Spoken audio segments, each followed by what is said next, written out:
Alright, Karina baby, for the 6th we have Dotty, Dinosaur, from A Year Full of Stories. Dotty was a dinosaur with prehistoric spots. The dottiest sight you ever saw. Was Dotty's spotty dots? Can you say that quickly? Was Dotty's spotty dots? Be Dotty and say this quickly.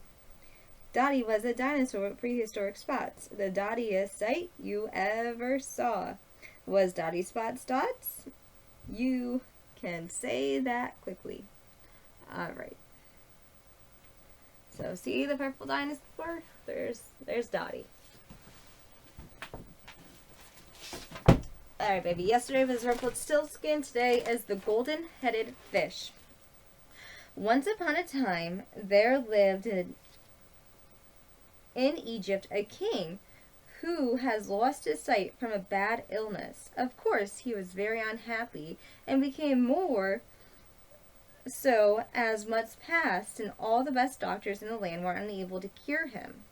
The poor man grew so thin from misery that everyone thought he was going to die. And the prince, his only son, thought so too. Great, therefore, was the rejoicing throughout Egypt when a traveler down the river Nile declared he was court physician of the king of a far country, and would gladly, if he was allowed, examine the eyes of the blind man. He was at once admitted into the royal presence, and after a few minutes of careful study announced that the king's case, though very severe, was not entirely hopeless. Somewhere in the great sea, he said to the king, there existed a golden-headed fish. If you can manage to catch this creature and bring it to me, I will prepare an ointment from its blood, which will restore your sight. For 100 days I will wait here, but if at the end of that time the fish still not be caught, I must return to my own master. The next morning the young prince set forth in quest of the fish, taking with him 100 men, each carrying a net. A little fleet of boats was awaiting them, and in these they sailed to the middle of the great sea. For 3 months and more they labored diligently from sunrise to sunset, but though they caught large multitudes of fish, not one of them possessed a golden head. It is quite useless now, said the prince of the very last night, for even if we found it this evening, the 100 days will be over in an hour, and long before we could reach the Egyptian capital, the doctor will be on his way home. Still, I will go out to cast a net once more myself. And the prince did this, and at that very moment that the 100 days given him were up, he drew in the net and found the golden-headed fish entangled in its meshes. Success has come, but as often happens, it is too late, muttered the young man, who had studied in the schools of prophecy. All the same, put the fish in that vessel full of water, and we will take it back. Then my father will know that we have done what we could.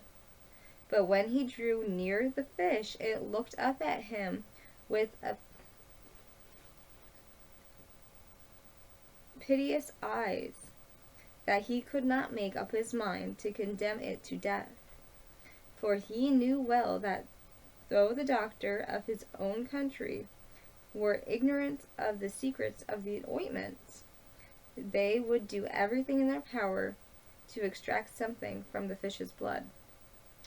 He picked up the prize of so much labor and threw it back into the sea, and then began his journey home to the palace. When at last the prince reached it, he found the king in a high fever, caused by his disappointment, and he refused to believe the story told him by his son. Your head shall pay for this. Your head shall pay for it, cried he, and bade his sentries instantly summon the executioner to the palace. Everybody ran at once to the queen and told her of the king's order. She put common clothes on the prince, filled his pockets with gold, and hurried him on board a ship, which was sailing that very night for a distant island. Mamas will always save their babies, no matter what. Your father will repent of this some day, and then he will be thankful to know that you are still alive, she said to her son. But one last counsel will I give you. Take no man into your service who desires to be paid every month. The young prince thought this advice rather odd. If a servant had to be paid anyhow, he did not understand what difference it could make whether it was by the year or by the month. However, he had many times learned that his mother was wiser than he, so he promised obedience. After the voyage of several weeks, the prince arrived at the island of which his mother had spoken. It was full of hills and woods and flowers, and beautiful white houses stood everywhere in gardens. What a charming spot to live in, thought the prince, and he lost no time in buying one of the prettiest of the little dwellings. Then servants came passing to offer their service, but as they all declared that they must have payment at the end of every month, the young man declined to hire them. At length an Arab appeared one morning, begging the prince to engage him. "And what wages do you ask?" inquired the prince.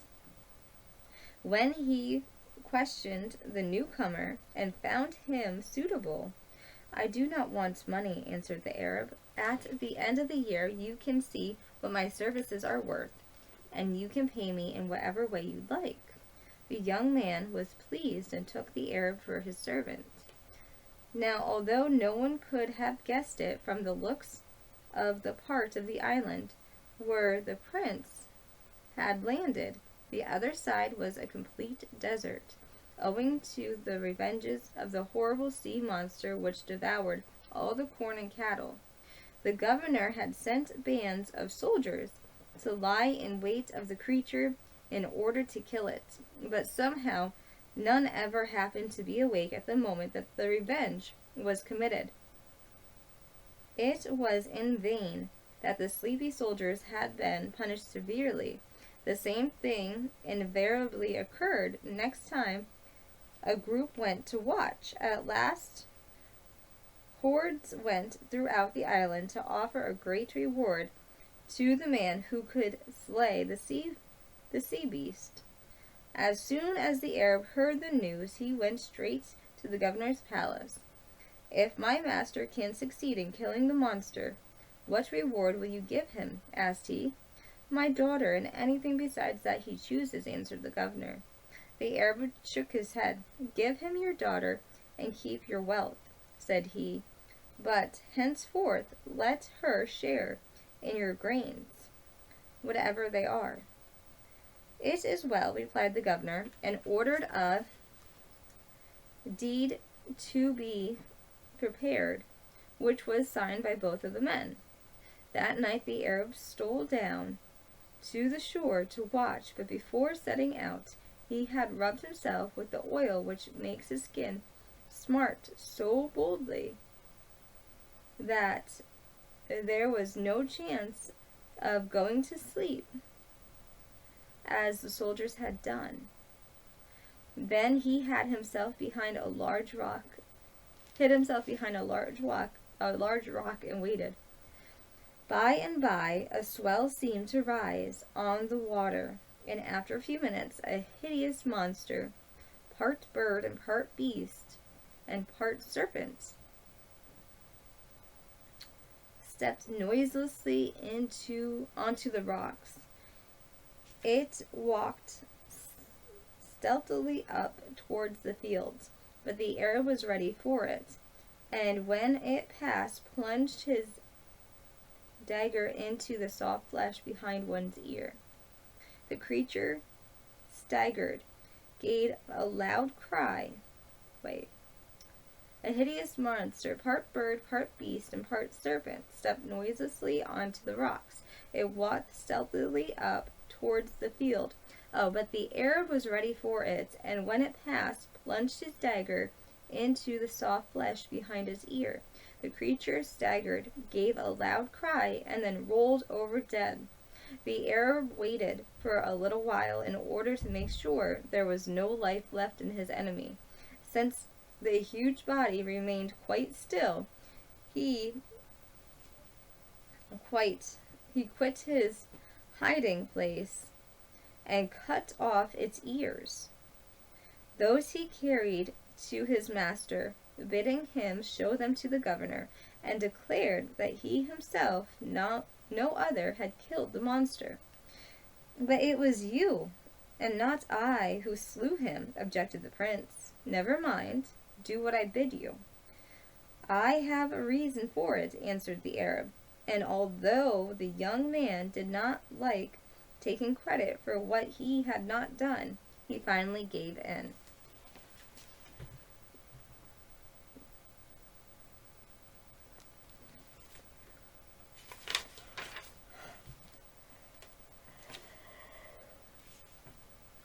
The governor was so delighted at the news that he begged the prince to marry his daughter that very day, but the prince refused, saying that all he desired was a ship, which would carry him to see the world.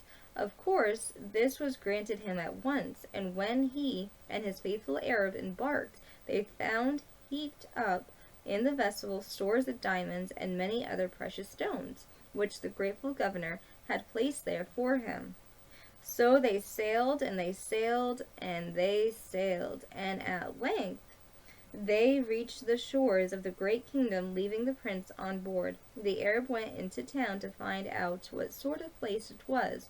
After some hours he returned, saying he had heard that the king's daughter was the most beautiful princess in the world, and that the prince would do well to ask for her hand in marriage. The prince listened to this advice, and taking some of the finest necklaces given him by the governor, he mounted a splendid horse which the Arab had brought for him, and rode up to the palace, closely followed by his faithful attendant. The strange king happened to be in a good humor, and they were readily admitted into the palace, into his presence. Laying down his offering on the steps of the throne, the prince requested the king to grant him his daughter in marriage. The monarch listened to him in silence, but finally answered, "Young man, I will give you my daughter to wed, if that is your wish, but first I must tell you that she has already gone through the marriage ceremony with 190 young men, and not a one of them lived more than 12 hours. I advise you to think. Well, there is yet time." The prince was so frightened that he very nearly went back to his ship without any more words. But just as he was about to withdraw his proposal, the Arab whispered to him, "Fear nothing the king says, but take her." "The luck must change sometime," he said at last, "and who would not risk his head for the hand of a peerless princess?" "As you will," replied the king. "Since you wish it, I will give orders for the marriage to be celebrated tonight." And so it was done. After the ceremony was performed, the bride and bridegroom returned to their own apartments to sup by themselves. But for sure was the custom of the country. The moon shone bright, and the prince walked to the window to look over the river and upon the distant hills. When he gazed, suddenly fell on a silken shroud neatly laid out on the couch, with his name embroidered in gold thread across the front, for this was the pleasure of the king. Horrified at the spectacle, he tore his head away, and this time his gaze rested on a group of men digging busily beneath the window. In this, a strange hour for him to it was a strange hour for anyone to be at work. And what was the hole for? It was a curious shape, so long and narrow, almost like, yes, that was what it was. It was his grave they were digging.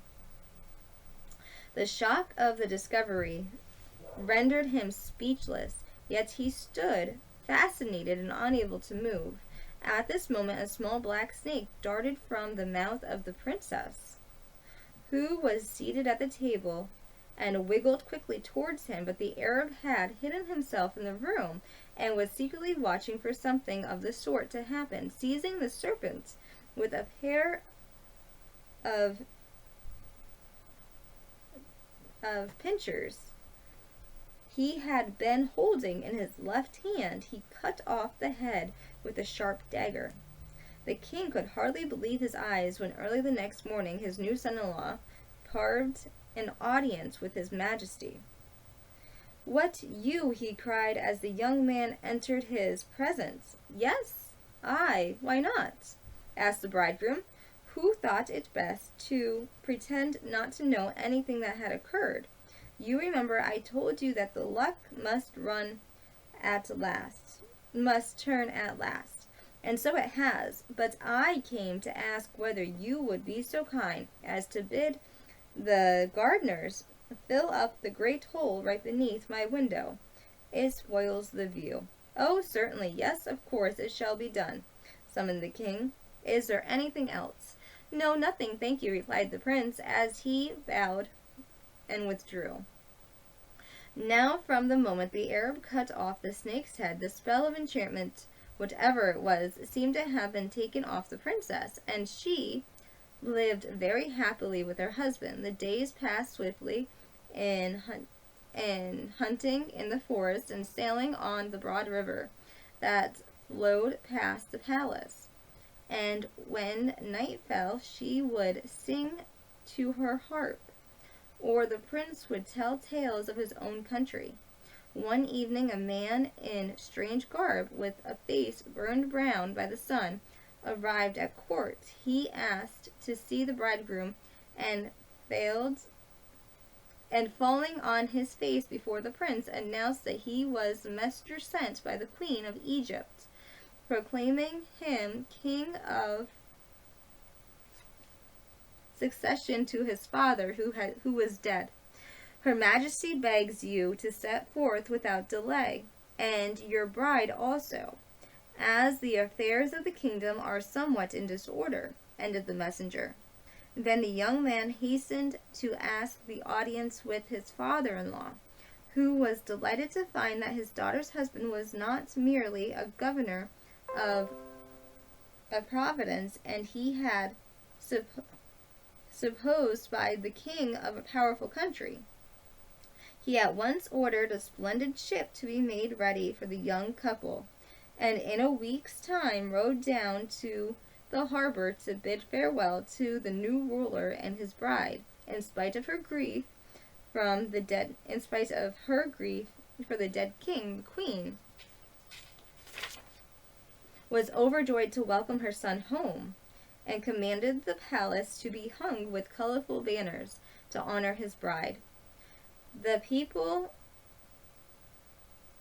expected great things from their new sovereign, for they had suffered much under the harsh rule of the old one, and crowds presented themselves every morning with petitions which they hoped to persuade the king to grant. Truly the new king had enough to keep him busy, but he was very happy for all that, till one night the Arab came to him and begged permission to return to his own land. Filled with dismay, the young man said, "Leave me. Do you really wish to leave me?" Sadly the Arab bowed his head. "No, my master, never could I wish to leave you, but I have received a summons, and I dare not disobey it." The young king was silent, trying to chalk down the grief which he felt at the thought of losing his faithful servant. "Well, I must not try to keep you," he faltered at last. That would be a poor return for everything you have done for me. Everything I have is yours. Take what you will, for without you I should long ago have been dead. And without you I too should long ago have been dead, answered the Arab, for I am the golden-headed fish. Oh.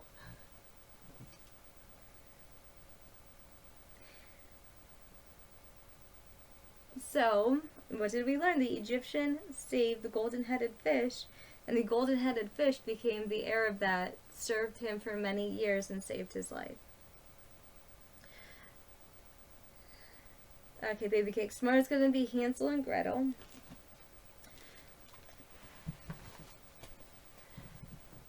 Baby, I love you, and I miss you so much.